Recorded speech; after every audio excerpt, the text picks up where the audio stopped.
नारायणं नमस्कृत्यं नरं चैव नरोत्तमं देवीं सरस्वतीं व्यासं ततो जयमुदीरयेत्। हा श्लोक आपण मुद्दाम म्हणतो कारण यामध्ये सगळ्यांची वंदना आहे. नारायणं नमस्कृत्यं नरं चैव नरोत्तमं देवीं सरस्वतीं व्यासं ततो जयमुदीरयेत्.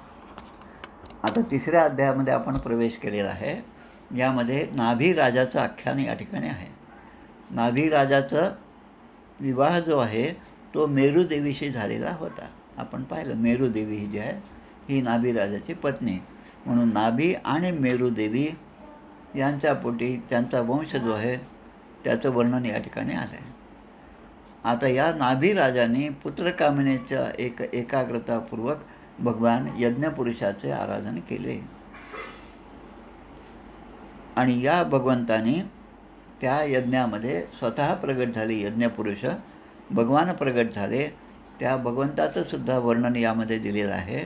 आता हे जे सगळे अध्याय आहेत 5व्या स्कंदापासून, त्यामधल्या प्रत्येक श्लोकाचा एरवी एक श्लोक म्हणजे कसं 4 चरण असतात, 1 2 3 4 चरणाचं एक श्लोक असतं. पण आता यापुढे जेवढे श्लोक आहेत त्यामध्ये एक श्लोक जवळपास एका पॅरेग्राफचा असतो. 7-8 ओळीचा एक श्लोक. तसं एखादं जरी तुम्हाला वाचून दाखवायचं म्हटलं तर एक वाचून दाखवतं गंमत म्हणून. अथ ह तमाविष्कृत भुज युगलद्वयं हिरण्मयं पुरुषविशेषं कपिशकौशेयांबर धर मुरसी विलसत् वत्सललामं दरवरवनरु हवनमाला छुर्य मृतमणिगदादिभिर् रूपलक्षितं स्फुटकिरणप्रवर मुकुटकुण्डलकटक कटिसूत्रहार केयूर नूपुर आद्य अंगभूषण विभूषण विभूषितं मृत्विक सदस्य गृहपतयोधना इवोत्तम धनमुपलभ्य स बहुमानम् अर्हेणान अवनत शीर्षाण उपतस्थू. म्हणजे एवढ्या 3 आणि 3 6 आणि 7 8 ओळींचा एक श्लोक या ठिकाणी आहे. आता काय आहे याच्यामध्ये की जेव्हा त्या यज्ञामध्ये भगवंत प्रगट झाले तेव्हा ते भगवंत कसे होते, यज्ञ भगवान कसे होते.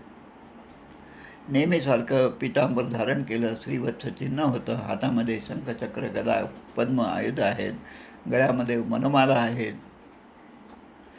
कानामध्ये कुंडल आहेत, कंकण आहे, कमरपट्टा आहे. नेहमीचंच वर्णन जे आहे ते या ठिकाणी आहे. आता हे पाहिल्याबरोबर त्या यज्ञामध्ये असणारे अध्वर्यू म्हणजे जे ज्या यज्ञाचे प्रमुख असणारे जे ब्राह्मण वर्ग आहेत त्यांनी अत्यंत आदराने सर्वांनी उपस्थित जे आहेत त्यांनी प्रभूंची पूजा केली आणि त्यांची स्तुतीसुद्धा केली आहे. आता ही जी स्तुती आहे ऋत्विजाने केलेली स्तुती. अगदी सुरुवातीपासून मी सांगत आहे की या श्रीमद भागवतामध्ये अनेक प्रकारच्या स्तुती या ठिकाणी केलेल्या आहेत. त्यामधली ही एक स्तुती आहे. आता ते ऋत्विज या राजाच्या तर्फे अग्निध्र नाभी राजाच्या तर्फे ही सगळी स्तुती करतात. मग आता ते म्हणतात की बा आम्हाला तर काही जास्त गोष्टी येत नाहीत, आम्हाला काही समजत नाही. स्तुती करताना हा भाग फार महत्त्वाचा आहे. मी आमदार आहे, मी खासदार आहे, मी मुख्यमंत्री आहे असं म्हणून जे सुरुवात करतात आणि स्तुती करतात ती स्तुती फोल आहे. पण मला काहीच येत नाही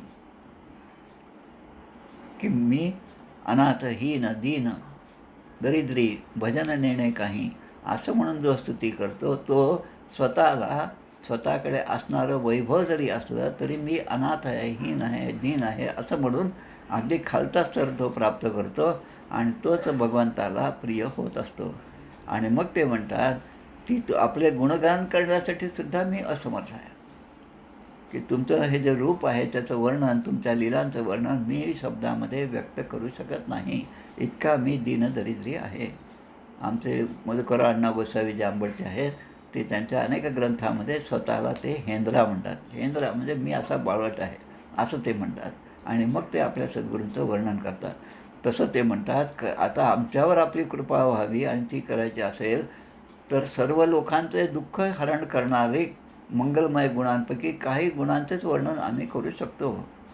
म्हणून या ठिकाणी पुन्हा एक चांगला श्लोक दिला. त्याचा अर्थ आपल्या भाषेमध्ये पत्रम पुष्पम फलम तोयम यो मे भक्त्या प्रयच्छति तदहं वक्तुम परत असनामी प्रयतात्मनः यत् करोसि यद् असनासि यत् जुहोसि ददाति यत् यत् तपस्यसि कौंतेय तत्कुरुष्व मदर्पणम. म्हणजे प्रभो, जरी गदगद वाणीने आम्ही आपली स्तुती केली आणि पवित्र पाणी, पानं, तुळशी, दुर्वा याने पूजा केली, तरी आपण चांगल्या प्रकारे संतुष्ट होतात. आशुतोष हे भगवान शंकराचं नाव. आशुतोष म्हणजे अगदी कमीत कमी गोष्टीमध्ये प्रसन्न होणारा हा देव आहे. म्हणून पत्रम पुष्पम फलम तोयम यो मे भक्त्या प्रयच्छति. जो माझा भक्त पत्र असेल, पुष्प असेल, फल असेल आणि काही नसेल, ते नुसतं पाणी असेल, त्याने माझी पूजा करतो, त्याच्यावर मी प्रसन्न होतो असं सांगतात. आणि मग तो श्लोक या ठिकाणी तशाच पद्धतीचा या ठिकाणी वापरलेला आहे. आणि मग म्हणतात की खरं म्हणजे ज्ञानी पुरुष न बोलवताही केवळ आपल्या भक्ताचं कल्याण करण्यासाठी त्याच ठिकाणी येतात, त्यांचं आगमन होतं. तसंच आमच्यासाठी आपलं आगमन या ठिकाणी झालेलं आहे. त्यामुळे नाभीच्या यज्ञशाळेमध्ये आपण प्रगट झालेला आहात, म्हणून आम्ही तुम्हाला काही गोष्टी म्हणजे एक वरदान म्हणून तुमच्यासमोर मांडत आहे. आणि या राजा की अंतःकरणातील राग, द्वेष, मळ संपूर्ण त्याचा निघून गेलेला आहे आणि आत्माराम मुनींपेक्षाही नेहमी आपल्या गुणांचेच ते गायन करतात. या ठिकाणी जसं आपल्याला ते स्वतःला काय म्हणतात या ठिकाणी, भक्तवत्सल आणि दीनबंधू हेच शब्द आम्हाला आपली स्तुती करताना सुचतात. जसं आपले गोंदवलेकर महाराज सांगतात की मी कस्तुरीचे दुकान टाकलेलं आहे, पण माझ्याकडे येणारा जो गिऱ्हाईक आहे तो मात्र हिंग आणि मिरेच मला मागतात. मग या ठिकाणी एवढं दीनवत्सल, दीनबंधू, भक्तवत्सल असं तुझं रूप आहे, पण आम्ही तुमच्याकडून काय मागावं की जसं एखाद्या कंगाल माणसाने मोठ्या वाटणाऱ्या पुरुषाकडे जर गेले तर त्यांच्याकडून काय मागायचं, फक्त भुसाच मागितला. अनेक कथा अशा आपल्या स्तोत्रामध्ये आहेत. त्यामध्ये एका राजाने आपल्या प्रजेला बोलावलं आणि राजा खूप उदार आहे, त्याला आता ते सगळं देऊन टाकायचं आपलं ऐश्वर्य. म्हणून तो राजा म्हणतो की माझ्याकडे जे आहे ते सगळं तुम्हाला जेवढं वाटेल तेवढं धन या ठिकाणून तुम्ही घेऊन जा. प्रत्येकजणाचा तिथून किती न्यावं आणि किती न्यावं अशा प्रकारे विचार करत करत त्यामध्ये एकदम लुटालूटच केल्यासारखं सगळं घेऊन जातात. त्याच्यातला एकच असतो, तो मात्र काहीच घेत नाही. राजा त्याला विचारतो की बा तू का नाही घेत? मग तो म्हणतो की तुम्हाला हे जे ऐश्वर मिळालं ते ज्याच्यामुळे प्राप्त झालं ते नाम फक्त मी घेणार आहे आणि ते घेण्यासाठी मला कुठल्याही इंद्रियांची गरज नाही, मनानेच मी ते नाम घेईन. ते नाम सोपे रे रामकृष्ण गोविंद वाचेसी सद्गत जपा आधी. तसं की आपल्या मायेचा अंत कोणालाही लागत नाही. को वा इह ते अपराजितो अपराजितया माययान. म्हणजे तिचा अंत लागत नाही आणि कोणीही वश होत नाही. सहजपणे भगवंत वश होत नाही. सहजपणे भगवंत कोणावरही कृपा करत नाही. त्यासाठी आपल्या पूर्वजन्मेचं फार मोठं सुकृतच असावं लागतं. पण कामनेला वश होऊन जर आम्ही काही तुझी स्तुती करत असू तर ती आमची सकाम उपासना झाली आणि सकाम उपासना ही सुद्धा तमोगुणामध्येच येते, सत्वगुणामध्ये येत नाही. म्हणून निष्काम बुद्धीने जे जे आपण उपासना करू त्याचं फळ मात्र भगवंत स्वतः देतात. आणि म्हणून हे ऋत्विजे जी स्तुती करतात त्या 4थ्या श्लोकापासून 15व्या श्लोकापर्यंत ही स्तुती दिलेली आहे. आणि त्यामध्ये ऋत्विज असं म्हणतात की आमच्या राजातर्फे आम्ही आपल्याजवळ एक मागणं मात्र मागत आहे. शुकाचार्य त्यामध्ये एका श्लोकामध्ये म्हणतात त्या ठिकाणी, महाराज वर्षाधिपती नाभी यांच्या पूर्व ऋत्विजांनी प्रभूच्या चरणांना वंदन केलं आणि ते मागतात त्या की देवा आमच्या राजाला तुमच्यासारखाच पुत्र व्हावा, राजर्षी नाभीसारखाच पुत्र व्हावा असं त्या ऋत्विजांनी भगवंताकडे मांडलेलं आहे. आता हे जे आहे त्याबद्दल थोडासा विचार करूया. आपण एरवी कसं असतो की जे आपल्याला डोळ्यासमोर दिसतं त्यालाच आपण खरं समजतो आणि जे नाही त्याच्याबद्दलचा विचार पण आपण करत नाही. एकदा प्रवासात असताना गडावर मी गेलो होतो. साताऱ्याच्या बसस्टँडवरून सज्जनगडावर जाण्यासाठी बसमध्ये गर्दी होती. आतमध्ये जाऊन चढलो. माझ्या शेजारी एक मुलगा होता. तो मुलगा अगदी सूट म्हणण्यापेक्षा काय म्हणत त्याला जीन्सची पॅन्ट, टी शर्ट, वर मोठी कॅप वगैरे, गॉगल्स असं सगळ्या अवतारामध्ये तो मुलगा माझ्याबरोबर होता, शेजारीच होता. आणि आम्ही दोघेही गडावर जाऊन पोचलो आणि आपले सगळे आराम कपडे बदलून झाले आणि मग संध्याकाळच्या उपासनेला तो मुलगा माझ्यासमोर जेव्हा आला तेव्हा मला असं दिसलं की त्यांनी छाटी परिधान केलेली आहे, रामदासी वेश घातलेला आहे, कपाळावर चांगलं टिळक आहे, त्रिपुंड्र आहे आणि रामनामी शालसुद्धा घेतलेली आहे. त्या टोपीच्या ऐवजी आता त्याची मोठी शेंडी जी आहे तीसुद्धा मला त्या ठिकाणी दिसली. आणि थोडा वेळ मी विचार करतो, अरे हा मुलगा कोण आहे, याच्याशी मी बोललो होतो आणि तेवढ्यात तो म्हणाला, काका मी प्रशांत आहे म्हणे, प्रशांत कुलकर्णी गडावर आहे आणि बऱ्याच कार्यक्रमामध्ये असतात, रामदासीच आहेत, केरळमध्ये सुद्धा होता, आता पुन्हा महाराष्ट्रात आलेला आहे. त्याच्याबद्दल जेव्हा पूर्व इतिहास विचारला तेव्हा तो म्हणतो की माझ्या बाबांना या गोष्टी अजिबात आवडत नाहीत. म्हणजे आता वडिलांकडून हे सगळे संस्कार नाहीत, पण माझ्या आईला ती रामदासी संप्रदायामध्ये असल्यामुळे तिला असं वाटतं की मी रामदासी संप्रदायाची सेवा करावी, म्हणून ती मला मुद्दाम अशा ठिकाणी पाठवत असते आणि म्हणून मी नेहमी या ठिकाणी येत असतो. म्हणजे आपलं जे पूर्वसुकृत आहे, पूर्वपुण्याई आहे, त्याप्रमाणे गोष्टी घडत असतात. अग्निधराच्या बाबतीमध्ये याच गोष्टी घडलेल्या आहेत. ती पूर्वची ती अप्सरा असेल तर ती अप्सरा त्या ठिकाणी का आली, तर याचं कारण अशा संतानं जी निर्मिती आहे ती व्हायची आहे आणि म्हणून या सगळ्या गोष्टी मगाशी म्हटल्यासारखं फिल्डिंग केल्यासारख्या असतात.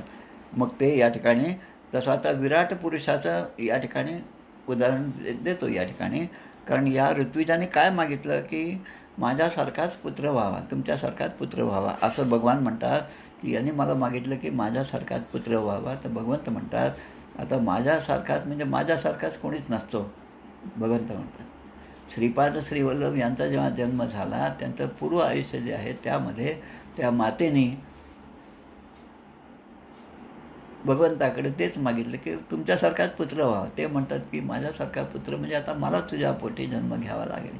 आणि मग श्रीपाद श्रीवल्लभाने आशीर्वाद दिला आणि त्याप्रमाणे पुढे अंबिका आणि माधव यांच्या पोटी कारंजा लाड जे आमच्या वाशिम जिल्ह्यामध्ये आहे तिथे नरसिंह सरस्वतींचा जन्म झालेला आहे. माझ्यासारखाच व्हावा म्हणजे भगवंता तुझ्यासारखा तूच आहेस आणि तूच आमच्या पोटी यावास. जसं नारद अवतारी यादव स्वामी यांच्या वडिलांना, आईवडिलांना स्वप्नामध्ये दृष्टांत दिला आणि नारद तेव्हा ते म्हणतात की मीच तुमच्या पोटी येणार आहे आणि मग नारद अवतारी यादव स्वामींचा जन्म झाला. आता या सोमवारी भाद्रपद वद्य तृतीयेला त्यांची 264वी पुण्यतिथी कोयाळच्या मठात साजरी होत आहे. त्याचे 3 व्हिडिओ मी पाठवले होते, ते सुद्धा आपण जरूर श्रवण करावं की भगवंताचे अवतार, अंशावतार, कला अवतार ते जेव्हा या ठिकाणी अवतार घेतात तेव्हा ते कशा प्रकारचं अद्भुत कार्य करतात याचं उदाहरण आपल्याला माहीत असावं. आता या ठिकाणी हे जे म्हणतात की माझ्यासारखाच पुत्र व्हा, तर माझ्यासारखा मीच आहे आणि त्यामुळे ब्राह्मणाचं हे वचन आहे, ब्राह्मणाने हे मला मागितलेलं आहे आणि ते वचन खरं ठरवण्यासाठी मला तुमच्या पोटी जन्म घ्यावा लागेल असं ते नाभिराजाला सांगतात. जसं आपल्या पुरुष सूक्तामध्ये विराट पुरुषाचं वर्णन केलेलं आहे. ब्राह्मणस्य मुखमासीत बाहू राजनकृतः उरु तदस्य यद्वेष पदभ्याम शूद्रो अजायत. ब्राह्मण बुद्धीपासून चेवले, समर्थ दुसरीकडे आपल्याला सांगतात. ब्राह्मण बुद्धीपासून चेवले, आचारापासून भ्रष्टले, गुरुत्व सांडून झाले शिष्य शिष्यांचे. तर ब्राह्मणांचं एवढं महत्त्व आहे. भगवंत म्हणतात ब्राह्मणाने अशी याचना केली त्यामुळे त्यांचे शब्द खरे होण्यासाठी मला या ठिकाणी तुमच्याकडे ममैव हि मुखम यद द्विजदेव कुलम, ब्राह्मणांच्या मुखातले शब्द खरे ठरण्यासाठी मला या ठिकाणी जन्म घ्यावा लागेल आणि तथास्तु म्हणून त्याने म्हणलेलं आहे. पण समर्थ आपल्याला सांगतात एवढं जर ब्राह्मणाचं महत्त्व असेल तर ब्राह्मण बुद्धीपासून चेवले, आचारापासून भ्रष्टले, गुरुत्व सांडून झाले शिष्य शिष्यांचे, ही गोष्ट काही बरोबर नाही. म्हणून आपण आपल्या धर्माप्रमाणे वागावं. स्वधर्मे निधर्म श्रेय परधर्मो भयावह. म्हणून मी स्वतः माझ्या अंशकलेने, भगवंत म्हणतात या ठिकाणी जे यज्ञामधून प्रकट झाले ते म्हणतात की मी स्वतःच्या अंशकलेने अग्निद्र यांच्या पोटी नाभी राजाच्या रूपाने अवतार घेईन. तत अग्निद्रिय शकल कलाव अवतार तरिष्यात्मा तुल्य अनुपलभमानः. असा वर दिला त्याने की मी अंशकलेने तुमच्या पोटी जन्म घेईल, कारण माझ्यासारखा दुसरा कोणीच नाही. श्री शुकदेव या ठिकाणी म्हणतात, इति निशामयंत्या मेरुदेव्या पतिमधी धायांत तदर्थे भगवान. आणि मेरुदेवी ही ऐकत होत्या, त्या ठिकाणी मेरुदेवी होत्या, नाभिराजा आहे, आणि ते ऐकत असताना तिच्या पतीला असे म्हणून भगवान अंतर्धान पावले. दोघांनाही आता आनंद झाला, तर आपल्या पोटी आता हा असा जन्म होणार आहे. यादव स्वामींच्या काळातसुद्धा यादव स्वामींची आई जी होती, तर तिचं वयसुद्धा जवळपास 55-65 वर्षाचं वय होतं. आणि ती आई आपल्या पतीला म्हणते की आता मला मूल होणं कसं शक्य आहे, हा भगवंताचा आशीर्वाद. आणि नारद आपल्या पोटी होतात, तेव्हा ते म्हणतात, ज्या अर्थी नारदांनी आपल्याला स्वप्नात दृष्टांत दिला, त्या अर्थी तो खराच होणार आहे. आणि बरोबर रामनवमीच्या दिवशी रामाच्या जन्माच्या बरोबर या यादव स्वामींचा सुद्धा जन्म झालेला आहे, ते आपण पाहतो. तसं भगवंताच्या लीला अगाध आहेत, त्या लीला माणूस आपल्या अल्पबुद्धीने त्या समजू शकत नाही. आणि म्हणून विष्णुदत्त परीक्षिता, विष्णुदत्त म्हणजे ज्या विष्णूने या परीक्षित राजाचं पूर्ण रक्षण केलं आहे, गर्भामध्ये रक्षण केलं आणि नंतरही ते रक्षण करीत आहेत, ते शुकदेव म्हणतात, परीक्षित राजा महर्षींनी त्या यज्ञामध्ये असं प्रसन्न झाल्यानंतर नाभिराजाचं कल्याण करण्यासाठी या मेरुदेवीच्या ठिकाणी दिगंबर संन्यासी आणि ऊर्ध्वरेता अशा मुनींचा धर्म प्रगट करण्यासाठी ते ऋषभदेवाच्या रूपाने प्रगट झाले. म्हणून पुढचा अवतार जो आहे शुक्ल या तनुवावतार. शुक्ल म्हणजे शुभ्र, असं ऋषभदेवाच्या रूपाने भगवंताने अवतार घेतला. असा हा अध्याय 3 जो आहे तो या ठिकाणी समाप्त होतो. प्रियव्रत, अग्निध्र आणि नाभी असे हे 3 चरित्र जे आहेत या पहिल्या 3 अध्यायामध्ये या स्कंदामध्ये सांगितलेले आहेत. म्हणून इति श्रीमद्भागवते महापुराणे पारमहंस्यां संहितायां पंचमस्कंदे नाभीचरिते ऋषभावतारो नाम तृतीयोऽध्यायः. श्रीकृष्णार्पणमस्तु. पुढचा अध्याय जो आहे पुन्हा अजून तसा लहानच आहे. 4था अध्याय 19 श्लोकांचा आहे, नंतर 35 आहे, कमी जास्त आहेत. आता ऋषभदेवाचा जन्म जो आहे तो आता पुढच्या आठवड्यामध्ये आपल्याला पाहायचा आहे. ऋषभदेव म्हणजे आपले आता जे जैन संप्रदाय, जैन मुनी जे आहेत, त्यांचे जे 24 तीर्थंकर आहेत त्यामधले प्रमुख असणारे हे वृषभदेव आहेत. तर त्यांचं आख्यान जे आहे ते पुढच्या आठवड्यामध्ये आपण पाहूया. ऋषभदेवांचं शासन आणि त्यांनी केलेला उपदेश फार महत्त्वाचा असा भाग या पंचमस्कंधामधला हा आहे. गोपाल कृष्ण भगवान की जय.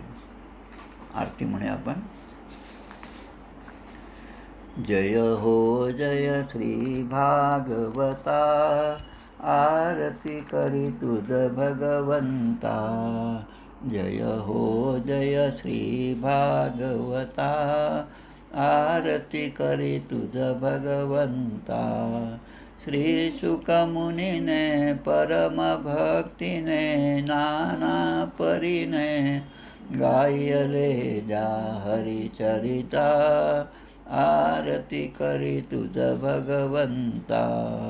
वेद तरुचे मधुर फळ, स्वादुरसे जे सोज्वळ. आत्माराम मुनी अचल, सेवनी करीती जन सफळ. महापर्वणी आली अवनी, की अगहरणी भवजलतरणी. ती पतिता आरती करी तुझ भगवंता. येथे व्यासांची वाणी, सार्थक हरिगुण गावोनी. शास्त्र पुराणी मुकुटमणी, परम प्रेमामृत जननी. सहज सेविता भाविक भक्ता, उदारदाता मोक्ष तत्वता देहाता. आरती करी तुझ भगवंता. गमते जडू मानस तीर्थ, द्वादश सोपाने युक्त, निर्मल भक्ती जले भरित, विहरे हरिहंस चितेथ. श्लोक सुकुमले संत अलिकुले, सेवुनि रमले भान विसरले. रस पिता आरती करी तुझ भगवंता, अपार महिमा ग्रंथाचा, वदवे ना कोणासाचा. मेवा कविवर संताचा, प्राणची कीर्तनकारांचा. जणू बोधाचा स्वयंप्रभेचा, द्वादश कळीचा रवी अंतरीचा. तमहरता आरती करी तुझ भगवंता, ग्रंथ नव्हे हा श्रीकृष्ण, गीते वेधी मन पूर्ण. अनन्य होता या शरण, खचित टळे जन्म मरण.